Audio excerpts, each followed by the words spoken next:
The apartheid state of Israel is committing genocide against Palestinians. Lawyers in Britain are being targeted, silenced, and suppressed for speaking out. UK Lawyers for Israel and other Zionist groups have been systematically lobbying the Solicitors Regulation Authority and Bar Standards Board to penalise lawyers who have spoken out against Israel's ongoing crimes. Hundreds of lawyers have been unjustly subject to investigation, including accusations of support for terrorism, just for providing analysis of the legal right to resist Israeli state aggression and its racist and arguably fascist ideology of Zionism. This is a massive overexpansion of the already deeply flawed Terrorism Act 2000.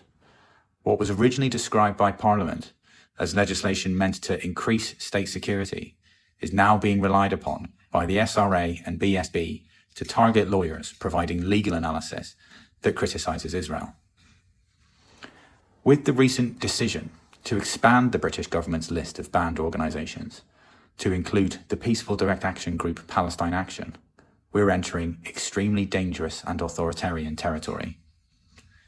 When lawyers speak out and advocate in support of the legal rights of organisations taking action against genocide, the Bar Standards Board and Solicitors Regulation Authority are treating it as a terrorist offence and subjecting lawyers to proceedings where they can be fined tens of thousands of pounds and even stripped of their right to practice law.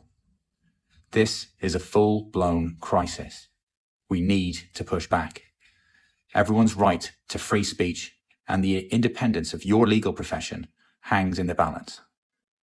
We're asking for your support to defend a case at the Bar Tribunal Service where all of these important issues are at stake.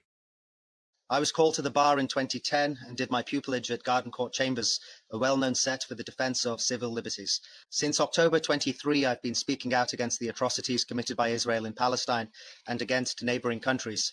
As a result, the UK Lawyers for Israel have lobbied the Bar Standards Board of England and Wales to penalise me here in the United Kingdom. On the 20th of June 2024, around 10 months into Israel's genocide in Gaza, the IDF had also killed hundreds of Lebanese civilians, including many children. I posted on social media that Hezbollah has a legal right to use military force to destroy the Israeli Defense Force. This tweet was accompanied by a detailed legal analysis of why, as a matter of international law, Hezbollah does actually have this right due to Israel's genocide of Palestinians and to defend against Israel's bombing of Lebanon. I also partnered with the Middle East Monitor to provide a legal analysis of how the UK's classification of Hezbollah as a terrorist organisation was contrary to their international law rights, given that Hezbollah has been democratically elected in Lebanon and is authorised by the state to use military force against the IDF. My analysis here is consistent with what I've always done as a barrister, which is to defend international law. The police haven't taken issue with these posts and there's been no investigation from them, but it's actually the Bar Standards Board, after being lobbied by the UK Lawyers for Israel, that are invoking the UK's Terrorism Act to both fine me and suspend my practicing licence. The barrister profession has a long history of independence and protecting the rule of law, but here the regulator of the profession is acting as an enforcer of Zionist demands to punish legal analysis against the IDF, arguably becoming complicit in their genocidal enterprise.